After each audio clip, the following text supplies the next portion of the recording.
Alright, so this took place a few years back at a cooling plant. There was Edward. I usually didn't mind his antics. Abby. He was the fireman of the engine. Angel. He was the one who was on security guard. Miss Bloomy. She was also a worker at the cooling plant. Zip. He was a maintenance worker who was good friends with a guy named Oliver, I think. I don't remember clearly. And finally, Mr. Demi, who worked as the secretary of the plant. This whole incident started with the coal deliveries from up near the mountains. We had a slope approaching which made it difficult to stop in the right place. The stay was different. You see, we were moving papers from a truck to the office for Mr. Demi to sign. Edward, Miss Bloomy, and Zip were helping move the papers to the office. While that was happening, me and Abby were driving the first cars to the plant. While doing so, we saw Edward walking back across the tracks to get the last papers. Miss Bloomy said she could carry them, though. Edward was calling over to Zip to see how his day was, and wasn't really concerned about the safety hazards.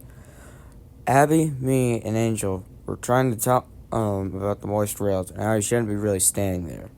However, me and Abby's messages weren't coming through on the radios. He turned back to look at the rails, which were really moist at the time, but he was only to be met with the train, which was screeching towards him on the rails. And then it all happened at once. Edward tripped and fell while he was trying to get out of the way. The wheels just decapitated him, morbidly clean. Angel ran over with the first aid kit. Miss Bloomy ran to Mr. Demi's office to tell him to phone for help. I nearly foamed at the sight. Jesus. I felt like slamming my head against the controls, though I didn't.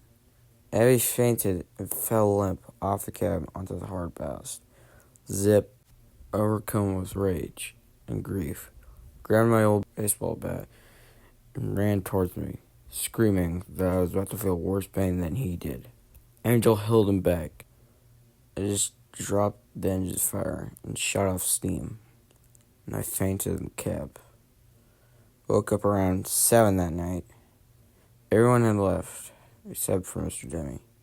He was still working in the office, trying to sort out the last of the papers. I went over to him, and he gave me 570 yen for my whole ordeal that day. And we went to a radio station years later, and I just talked to it. It made me feel a little bit better. And I just can't get over that incident. I've never seen so much ink in my life. So I remember we had to reenact the incident with the police. Abby wasn't there. He was sick to his stomach. Only me, Angel, and Mr. Demi were there. I don't know. I don't know.